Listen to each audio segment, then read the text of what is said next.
Hey everybody, welcome back to Judah Bug Home Services. Today we're putting in countertops.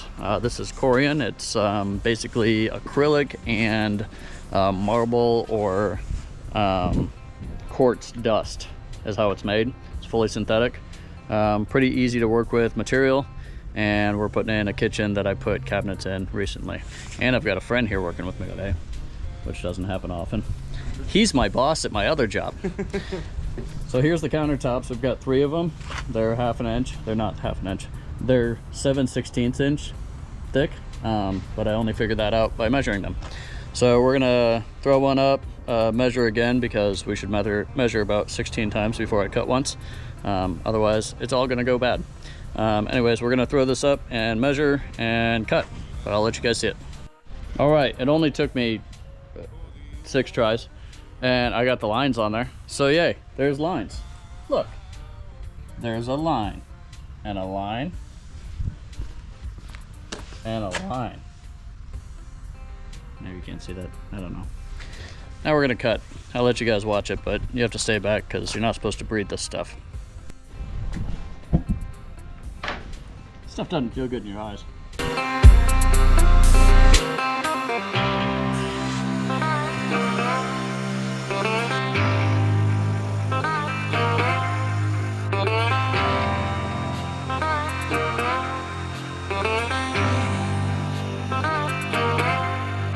So I haven't shown you guys a lot. We have a few countertops already mounted. And the reason I didn't show you is because, well, it's boring and we're just walking around back and forth and back and forth and back and forth and back and forth. But we have a countertop cut that is getting the sink in it, and we drew out the template for the sink and measured and drew a whole bunch of lines all over this thing. And now I'm gonna cut the sink out. So I'm gonna show you that part because this should go well, but it could go really, really bad and just shatter everything. So we'll see what happens. There you go. Here's the lines, by the way, if you can see any of those. There you go. Lines, lines.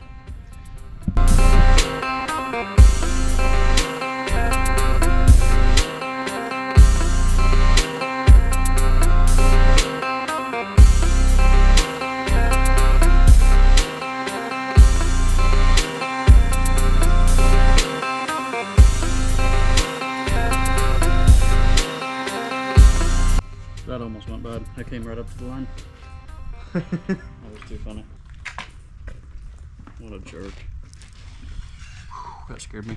See me jump? Gosh, this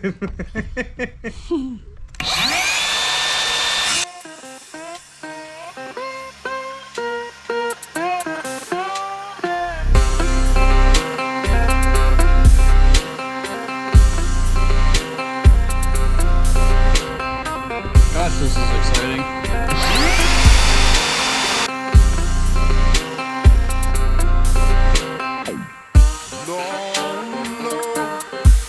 If I make back home, I'm just stuck in a dream.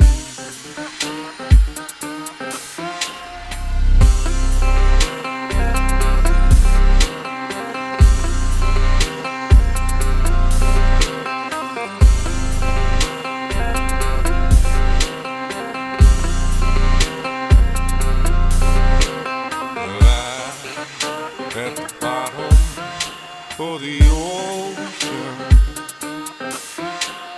I'm at the bottom of the sea.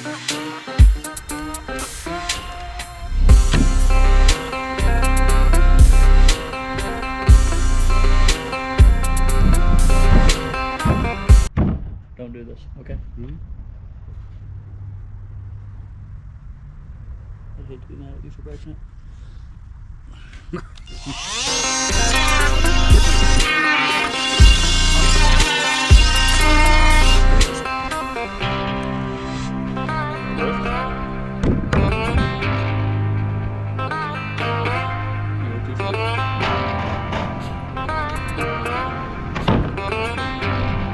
All right, now we're gonna router it.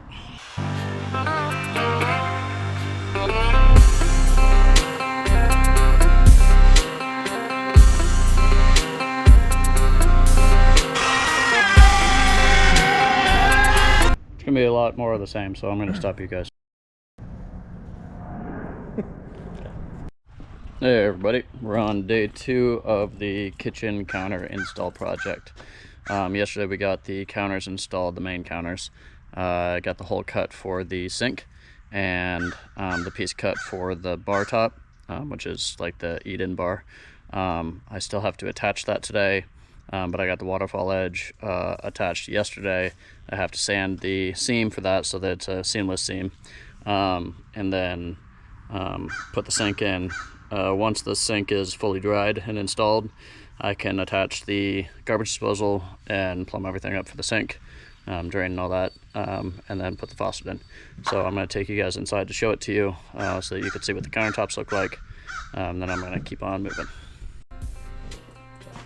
Countertop, it's all adhered down. Countertop that you cut out for the sink. Here. This little countertop here. That's the waterfall edge. That seam's going to disappear when I sand it. This is going to be the bar top. This piece is going to come out. It'll be about 1 foot out from the cabinets. It's all the way over. Attach right here as well. I have to weld braces, but I have to seal all this on. So, get to it.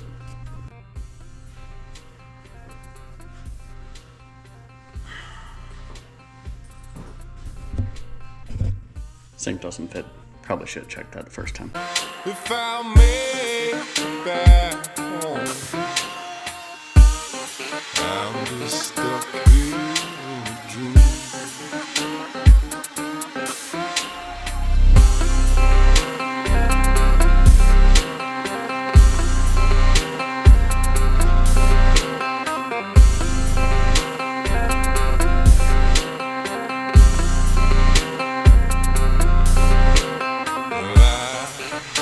At the bottom of the ocean,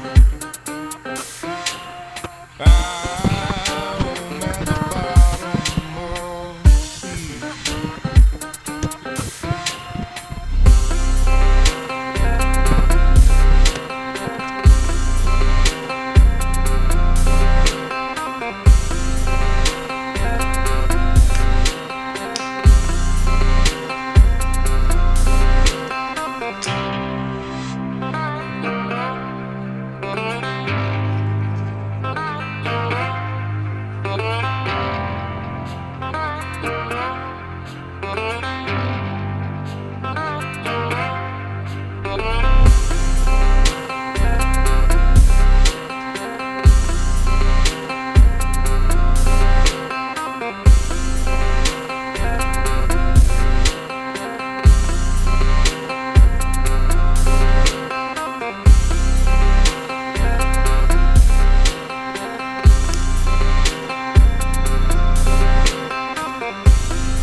If I made it back home, I'm just stuck here in a dream.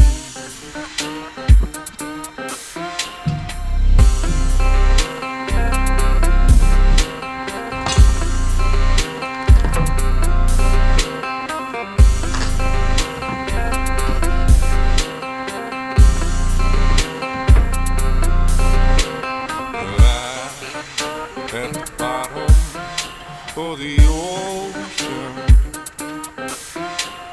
I'm at the bottom of the sea. Alright, I've got the sink in. I've got some like caulking, I guess you could say. It's adhesive for a solid surface around the sink, to just fix a little bit of discrepancies in the spacing. I have the garbage disposal button in. I need power for that, so I don't have that yet. I have the faucet in, and the faucet, I'll show you guys. There's the button, that's the faucet. The faucet has it screws on, and then it has the two Phillips head screws that put tension on it. And I thought I'd show you guys this funny concoction I came up with to be able to reach it, because, well, it's impossible to get to. So I put all these pieces together on my drill so that I could get up there and turn those screws. And that's because it's one solid sink. You can see there's pretty much no space to get in back there. And that's where I had to go up to tighten that down so that the faucet was mounted. But it's tight now, it's mounted, so I'm gonna keep moving on. So if you've seen some of my videos, especially when I work at my own house, you notice that I have a tendency of saying that I like to do things or build things, especially at my house, like I said, without having to pay for them. So with the understanding of how to do that, I use that at jobs as well. So like this one, I need to put a bar area on. I need to connect the countertops for a bar area. And to do that, because solid surface doesn't like to float on its own, and I'm attaching another piece of solid surface to one that's already existing, that's already somewhat floating, it's going to be a joint right there. And because it's a joint, it'll be the weakest part. So to connect that, or to have that bar area, I'm going to make some basically shelf stands, or to hold on to it. I'm going to weld up some pieces of metal just to hold that shelf there. But to connect it in the first place, I'm going to build a table. And so going with the whole I don't like paying for things, I'm actually reusing the pallet that the Corian came on when it was shipped. And so I'm going to use this pallet that's sitting here, and I'm going to build a table out of it so that when I go in there to set the new bar piece down and glue it up, I can set it on top of this table, and then I don't have to hold anything. Now, of course, I'm going to have to go in and when I weld these pieces up, these stands to hold it, and they're going to be connected to the shelves, or the shelving systems, the cabinets that I've already installed on the floor. But I'm going to have to go in underneath this table that I'm building and install those. But I figured I'd show you guys using a pallet how I'm going to build a table to take inside and put this piece on to then mount, the bar. This is the pallet I'm starting out with. This thing is really stout, actually. I've took a couple of pieces off already to use them for other things on this job, but now I'm going to cut this down and make it into a table. Alright, so the table needs to be 34.5 inches tall, total height, for the Corian to match up to the other piece of Corian. I don't know if I should say solid surface instead. It's the same thing. It's the brand name. But because it has to be 34.5 inches tall total, and actually one side's 34 5/8, but I'll shim that other 5/8 on the other side a little later on when I go to do it. So anyways, 34.5 inches total. That means that I have to measure the thickness of this piece so that when it goes on top of the legs I'm going to make for it, it equals up to 34.5. So this right here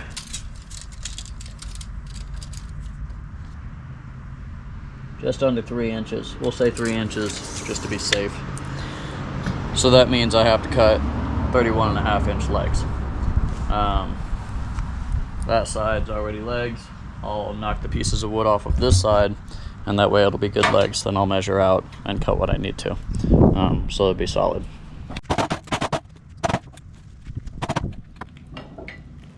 It'd be easier since I don't actually need those pieces of wood.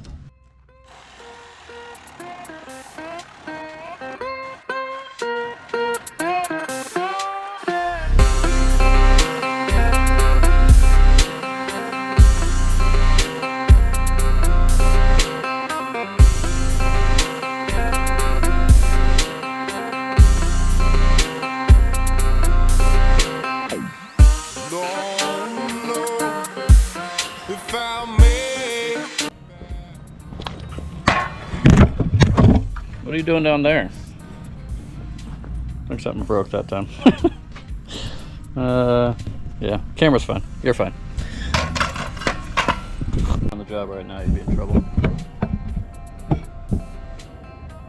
This is almost more hassle than it's worth.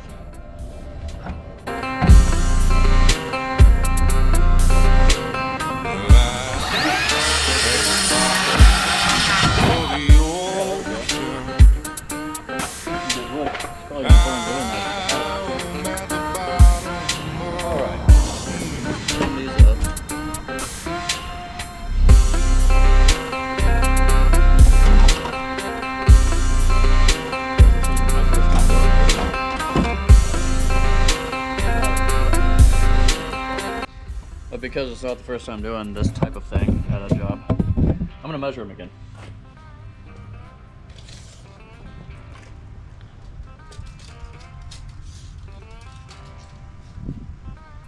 A little short.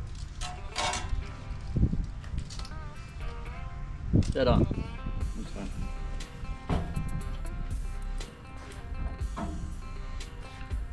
On this side.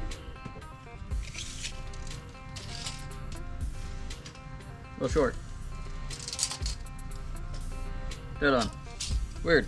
It's almost like my right side goes short. My left side goes dead on. Whatever. Maybe I'll screw it together inside the house. That'll be lighter.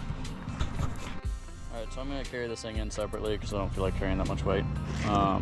And I'll build it inside the house. I'm bringing shims with me so that I can shim up the sides that are wrong, because I'm also bringing my tape measure in with me so I can see which sides are wrong.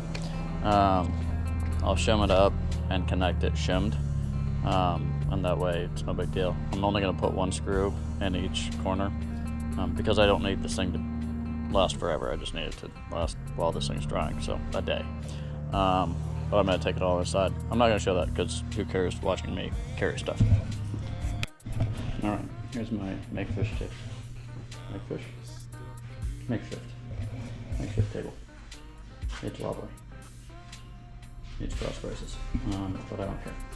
So I'm going to put wax paper across so that when I put the adhesive in between the two pieces, it won't stick to anything. Anywhere that needs a shim, there. I'll either shim under the countertop or under the foot of the table, just because I didn't want to deal with shims in between and then possibly needing a longer screw, because I don't have longer screws. Also, fun fact, I have impact rated drill bits and I broke one, so that'll tell you what kind of use I put on my tools. Alright, in preparation to caulk this, I sanded that seam so I know what to caulk on that, just to fix it up. I'm going to caulk all of this, I'm going to clamp it all together, and then we're going to move on. I have glued these down, so these will be used to clamp. There's two of them, so they're pretty stout.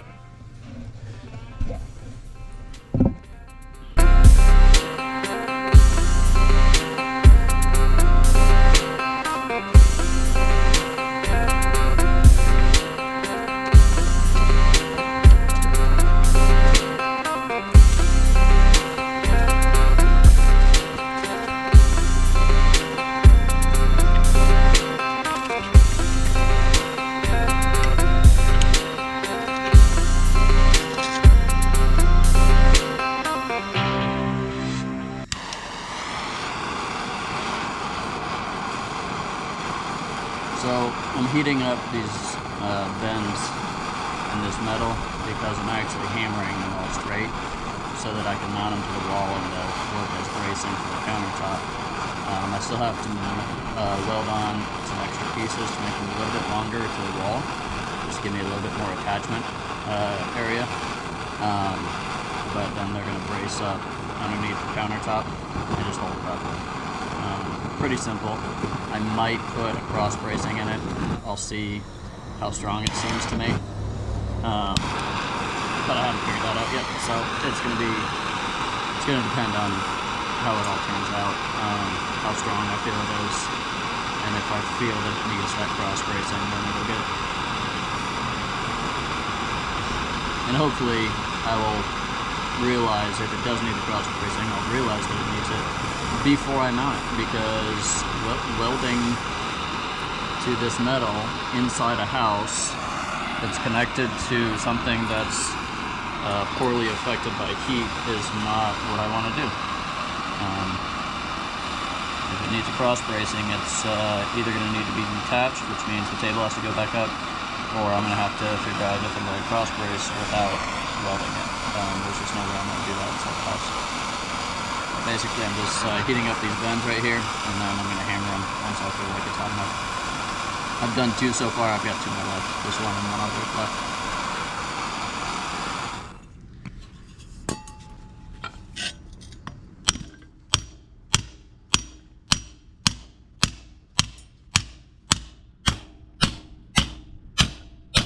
If you're wondering, I'm using a hatchet, but you guys have seen me use this before.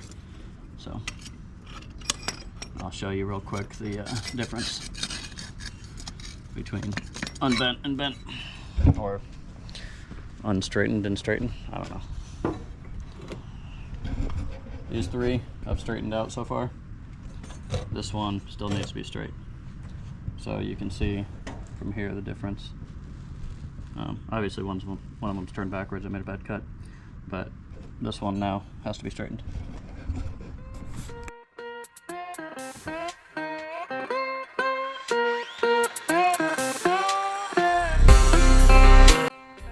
Now I'm going to melt metal into metal.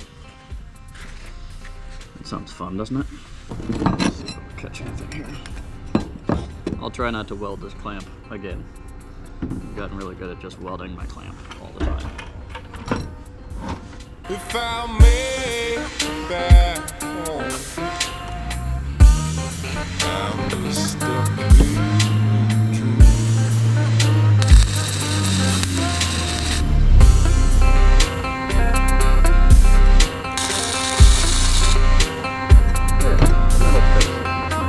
I'm gonna have to get down low to see what I'm doing because I can't see anything right now.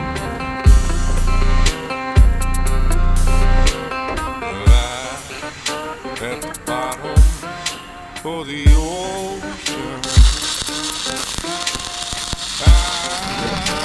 at the bottom of Yeah, it did. It's funny. It's funny. You guys shouldn't be welding on top of wood. You'd be smart enough. Nobody ever accused me of being smart. So there's works.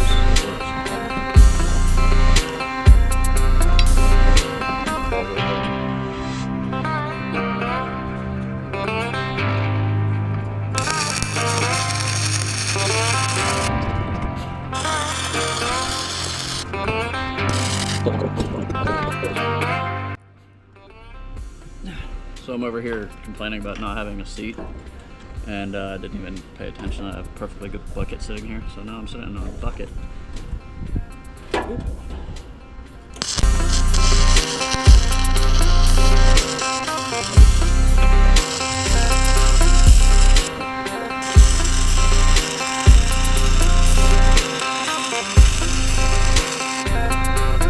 You're wondering why I spent so long on that spot. I did a 2-pass. Puddle on top of puddle while it was still wet. I don't know if that's a thing, but it's my thing. Anyways, I was just filling in that hole so that it's got a nice strong bond. Obviously my welds aren't anything special, but well, you're looking at the teacher, so it's not like I was trained by some pro. I bought a welder one day and tried it, and well, it's fun, so I still do it. Sometimes I do it for other people at jobs, like today. Yeah, that's never gonna move again, so perfect. I'll weld the back side just to make sure it's fully bonded forever and ever and ever. And we'll move on to the next piece. We'll see about videoing that. I don't know if I'm gonna video it or not, because, well, it's gonna be the same thing over and over. And I don't know if you guys really care to watch it forever. Well, maybe you do. If you do, if you guys want to see more welding, tell me. I'll video it more often if you like it. If not, don't say anything. I still have to grind that and paint it, but you can see that it's 2 pieces of metal that they're definitely stuck together and definitely secure. So I might need to bend it out a little bit more, but I can do that later. Anyways, there's one. I'm gonna do the rest without you. I'm just stuck here.